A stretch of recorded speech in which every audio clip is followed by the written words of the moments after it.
২০২৫ সালের অক্টোবর মাস ঢাকার ঐতিহাসিক চীন মৈত্রী সম্মেলন কেন্দ্রে বসেছিল দক্ষিণ এশিয়ার মানবাধিকার কর্মীদের মিলন মেলা। আন্তর্জাতিক মানবাধিকার কমিশন আইএইচআরসি ট্রাস্টের উদ্যোগে আয়োজিত সেই সার্ক শীর্ষ মানবাধিকার সম্মেলন আজ আমাদের মানবাধিকার আন্দোলনের ইতিহাসে এক উজ্জ্বল দৃষ্টান্ত। আজ আমরা সেই ঐতিহাসিক আয়োজনের কিছু বিশেষ মুহূর্ত ও গুণীজনদের গুরুত্বপূর্ণ বক্তব্য আবারও তুলে ধরছি।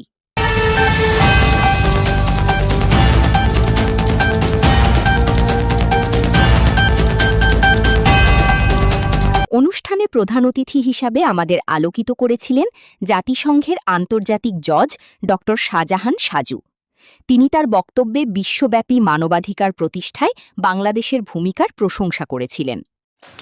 Why I am telling this, and it means, and two of my colleagues, Mr. Asaduzzaman, Advocate of Supreme Court, Appellate Division, and Mr. Mizanur Rahman, Advocate Supreme Court.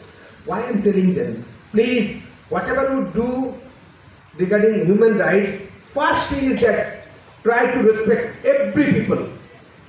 This is the first human rights. Everybody wants to enjoy that, to get honor, respect, dignity. Don't undermine anybody. আপনি কোনো একটি মানুষকে ছোট করে কথা বলতে পারবেন না। You don't know who is he or he may be what in future.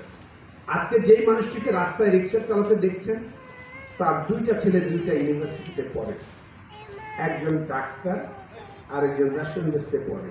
Don't create him that rickshaw puller is a very poor or negligible man. This is the first human right, to respect the people. Then you fight for other rights, food, education, treatment, and living, everything. Moreover, একটা জিনিস আপনাকে চিন্তা করতে হবে, what is human right? That is, which is executable human rights. আর আপনারা কেউ বললেন যে আমার এই মুহূর্তে রোদের খুব দরকার, আমাকে এই সরকার রোদ দিচ্ছে না কেন, এখন বৃষ্টির দরকার, এই সরকার বৃষ্টি দিচ্ছে না কেন।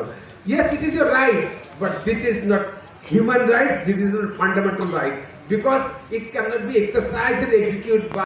এই বিশাল আয়োজনের নেপথ্যে কারিগর হিসেবে ছিলেন আন্তর্জাতিক মানবাধিকার কমিশন আইএইচআরসি ট্রাস্টের দক্ষিণ এশিয়া কার্যনির্বাহী কমিটির চেয়ারম্যান জনাব আনন্দমহল সরকার।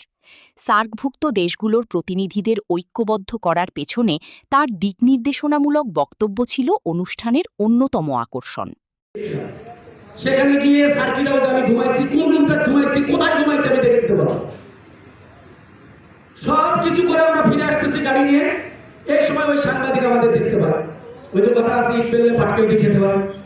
তোর দেশে গেছি, তুই পিটাইছিস, এবার আমার দেশে আইছি, তোর তো সামনে আছে তো বলো। ও আমরা কেউ চিনি না বাকি ছাত্র, ওকে স্যার, ওর কারণে আমরা আটকে গেলাম। ওরা আমাদেরকে ভুয়া পরিচয় দিয়ে থানায় পুলিশ দিয়ে অ্যারেস্ট করে দিয়েছে। যারা আটকে রাখতে পারবে 24 ঘন্টা ছাড়া। অনেকে এই জিনিসটা নিয়ে প্রচার প্রচারণা করে না, সে মামলা উঠে দিয়েছে, শেষ, খারিজ করে দিয়েছে। এরকম জীবনে কিছু করতে গেলে, কোনো কিছু করতে গেলে আপনার জীবনে অনেক কিছু আসবে। আমার একটা গান আছে, আপনারা সবাই মনে জানি, রংপুর অঞ্চলের গান, ভাইয়া পাশে যদি মানুষে কিছু কয়, পাশে বলতে পিছনে, ওই এলাকার ভাষা হলো পাশে, পিছনে টাকা বলবে পাশে। পাশে যদি মানুষে কিছু কয়, মানুষ যদি কোনো কথা বলে, ওই সব কথা শুনবার নয়, মানে আমরা বলি নয়, ওরা বলি নয়, বুঝতে পারছেন? ওই সব কথায় কান দিলে কিছুই হইবার নয়, মানে ওই ধরনের কথায় যদি আমরা শুনি, অন্য কিছুতে জীবনে প্রতিষ্ঠিত হতে পারবে না। তা আপনি আমাকে কোথা থেকে বকা দিবেন, কোথা থেকে গালি দিবেন, আপনি দেন। আমি আমার মতো উঠতেই আছি। 2000 সাল থেকে আমি হাঁটতে হাঁটতে হাঁটতে হাঁটতে এতদূর এসেছি। আজকে ভারতবর্ষ থেকে প্রতিনিধিরা আসছে। আমাদের নেপালের এখন আছে গ্র্যান্ডমাস্টার উপস্থিত আছে, উনি চেনে, বিশাল নদী, নেপালের মার্শাল আর্টের যিনি ওই প্রতিষ্ঠানের সভাপতি, আমাদের প্রতিষ্ঠানের কিছু হচ্ছে নেপালের চেয়ারম্যান, বিশাল নদী, ওনাদের মার্শাল আর্ট জগতের। তারপর শিলিগুড়িতে আছে প্রদীপ সরকার, যারা শুধু ভিসার জন্য এভাবে প্রেজেন্ট হতে পারে না, আসতে পারে না। আর অনুষ্ঠানের বিষয়টুকু, ওই যে ছেলেটার কথা বললাম, আমাদের প্রতিষ্ঠানের মধ্যে বিভিন্ন জনের বিভিন্ন ধরনের ভাষা বলছে। উপস্থিত আছে এখানে জনাব নাসিমা বেগম, আমাদের সেন্ট্রাল কমিটির মহিলা ও শিশু বিষয়ক সম্পাদক জনাব নাসিমা বেগম আছেন এখানে উপস্থিত। আমাদের জয়পুরহাট ঠাকুরগাঁ জেলার রানীশঙ্কর উপজেলার 2025 সালের সেই ঐতিহাসিক সম্মেলন কেবল একটি দিনের আয়োজন ছিল না, বরং এটি ছিল আগামীর শোষণমুক্ত সমাজ গড়ার এক অঙ্গীকার। আন্তর্জাতিক মানবাধিকার কমিশন আইএইচআরসি ট্রাস্ট বিশ্বাস করে অধিকার আদায়ে আমাদের এই ঐক্যবদ্ধ যাত্রা অব্যাহত থাকবে। এটি আমি গোলাম মোল্লা চৌধুরী। আপনার জন্য আমরা একটা সুন্দর দেশ পেয়েছি, আমরা একটি স্বাধীন দেশ পেয়েছি। আপনার প্রতি দেশ, জাতি, আমরা সবাই কৃতজ্ঞ।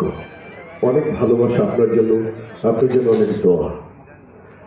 তো যাই হোক, এখন আমি মূল্যবান বক্তব্য দেওয়ার জন্য বিনীত অনুরোধ জানাবো যিনি আজকের এই অনুষ্ঠানের প্রধান অতিথি, আজকে এই অনুষ্ঠানের মূল নায়ক। ঐতিহাসিক সেই মাহেন্দ্রক্ষণের স্মৃতি তুলে ধরলাম আমরা। আমাদের পরবর্তী বিশেষ প্রতিবেদনগুলো দেখতে সাথেই থাকুন। ধন্যবাদ।